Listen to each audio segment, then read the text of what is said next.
Gue yakin beberapa dari kalian yang nonton ini ada yang pernah ngerasa, kok warna monitor gue lebih jelek ya daripada monitor tetangga gue. Ya kalau kata pepatah, emang rumput tetangga memang selalu bagus. But wait, sebelum kalian punya niat buruk buat nge-DM ngamuk-ngamuk ke sosmed produknya atau mau bakar monitornya, sabar dulu karena gue mau coba buat bahas nih soal warna-warni permonitoran. Ayo kita risetin. Kalau orang dulu ya sampai sekarang sih bilang kalau buku adalah jendela dunia. Tapi di zaman serba digital sekarang, gua rasa ya harusnya tuh monitor udah bisa dibilang termasuk salah satu jendela dunia. Gak cuma di situ aja, peripheral utama ini juga bisa bikin lu lebih produktif dan bisa jadi sumber duit lu.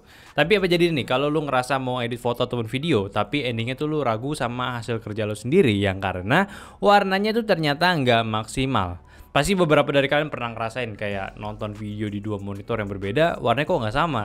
Atau yang lebih parah, lu pakai multi monitor warnanya tuh berbeda. Rusak mood seharian. Nah, kasihan juga ya.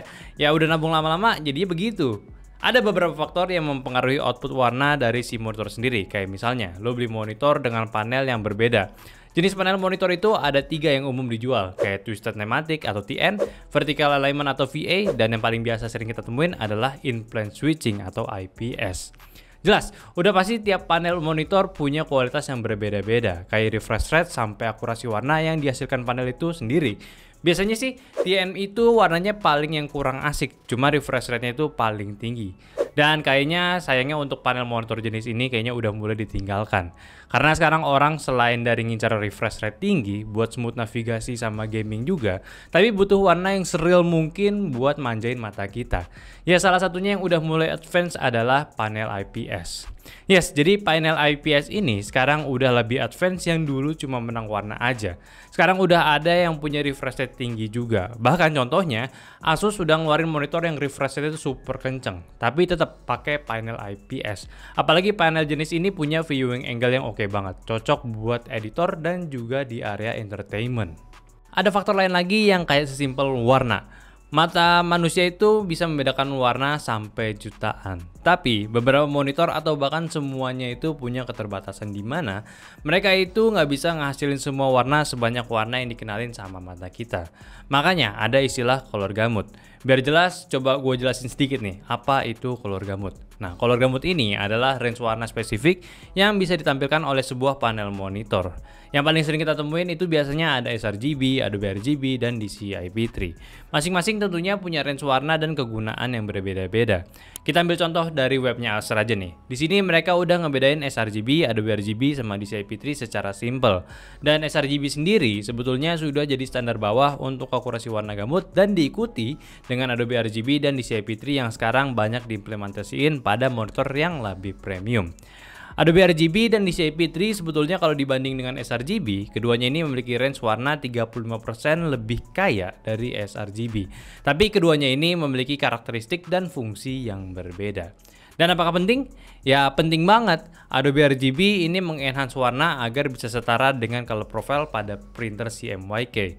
Jadi tujuannya ini untuk digital creating dan media cetak sehingga warna hasilnya yang kita lihat itu akan mirip lah sama yang kita udah buat di layar kita.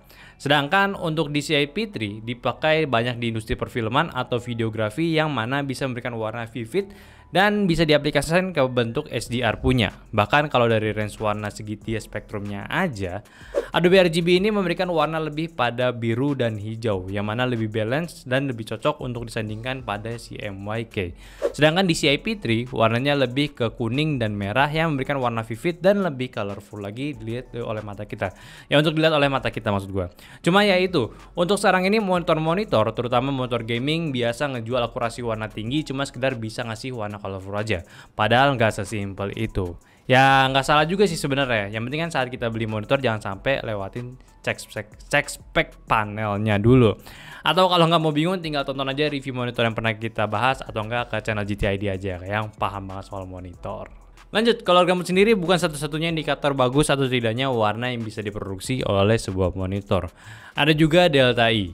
Biasanya kalau kita beli monitor ada spesifikasi yang namanya delta I kurang dari angka berapa. Nah, biar enak gue coba jelasin lagi.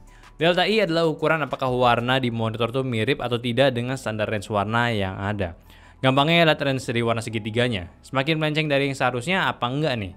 Nah, Semakin tinggi angka delta E value-nya, maka semakin melenceng tuh warnanya. Artinya warnanya tuh nggak akurat. Nilai yang hampir sempurna pada sebuah monitor adalah delta E lebih kecil dari angka 1. Artinya akurasi warna itu hampir mendekati warna yang seharusnya ada. Ya walaupun emang nggak semua jualan monitor tuh naruh spesifikasi delta E-nya berapa.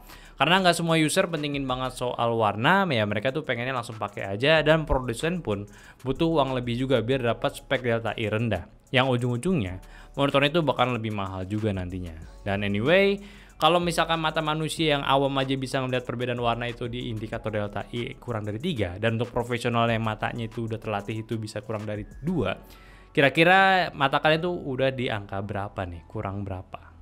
Oke, jadi anggaplah kita udah paham ada beberapa faktor barusan kenapa warna monitor itu bisa beda. Coba lihat speknya dan kemampuan monitornya. Apakah sudah sesuai dengan kebutuhan kalian? Apa belum? Terus kalau misalkan udah dicek ternyata secara spek sebenarnya udah bagus, tapi kalian bingung nih kenapa hasil warnanya itu masih belum maksimal. Nah, di sini ada satu cara lagi atau satu metode lagi buat mastiin soal warna monitor itu udah bagus atau belum, yaitu dengan cara kalibrasi. Jadi, apakah harus mengkalibrasi warna setelah membeli monitor? Ya, jawabannya ya dan tidak gitu. Kadang monitor bagus juga udah dijual ngasih report factory kalibrasinya. Dan laptop sendiri pun sekarang juga udah kasih spesifikasi Pantone validated. Jadi benar-benar akurat, minim salah lah untuk warnanya.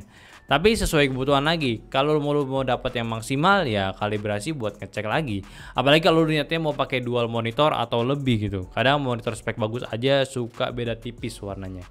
Makanya ya dikalibrasi gitu caranya. Caranya ya agak gampang-gampang susah. Kita bisa aja nih kalibrasi secara manual yang menurut gue cukup resiko. Atau kita bisa aja nih pakai alat khusus kalibratornya kayak pakai spider, cuma alatnya agak mahal aja. Ya tapi sih kalau gue yang pas zaman pakai monitor biasa, gue biasanya tuh suka manual kalibrasi dan warnanya itu dimiripin dengan smartphone gue. Kenapa? Karena penonton YouTube channel gue itu ya sukanya nonton dari smartphone. Jadi ya mirip-miripin ke handphone aja. Yang mana itu tetap make sense sih buat gue. Ya buat warnanya gitu. Dan biasanya pun untuk proses kalibrasinya pun juga kita perlu lakuin berulang-ulang dalam periode tertentu. Karena setinggi-tingginya spek panel monitor kalian, bakal ada perubahan seiring kita gunakan si monitornya gitu. Jadi nggak akan tetap di angka itu-itu aja. So buat profesional ini adalah hal yang penting buat kalian lakukan, oke?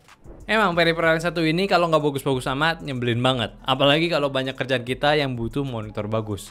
Ya seperti sebuah kalimat yang sering kita dengar aja, bahwasannya monitor bagus adalah hak segala bangsa.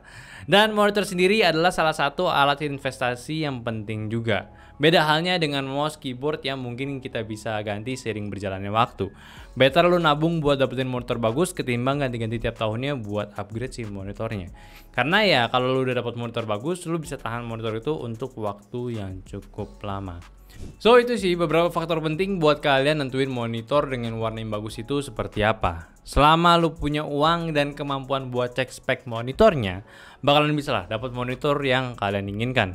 Dan anyway, cara ini berbeda juga nih dengan kalian yang ingin sebuah monitor gaming. Karena memang beda cara juga nih untuk menentukan sebuah monitor dengan warna yang bagus sama khusus gaming itu kayak gimana. Jadi kalau kalian mau misalkan kita bahas soal monitor gaming, ya komen aja di bawah, oke? Dan mungkin itu aja riset singkat kita dari soal warna pada monitor. Silahkan komen aja di bawah untuk buat diskusi obrolannya. Dan seperti biasa, untuk subscribe channel Nyantai kalau kalian belum. Dan video baru kita seperti biasa ada di hari Rabu dan Jumat. Dan spesial untuk hari Minggu ngobrol bareng teman-teman di Discord. Dan ya udah, jangan lupa juga untuk follow sosial media kita di Nyandote sama join Discord kita yang linknya ada di deskripsi. Oke, mungkin itu aja. Sampai jumpa di video Nyantai selanjutnya. Enjoy!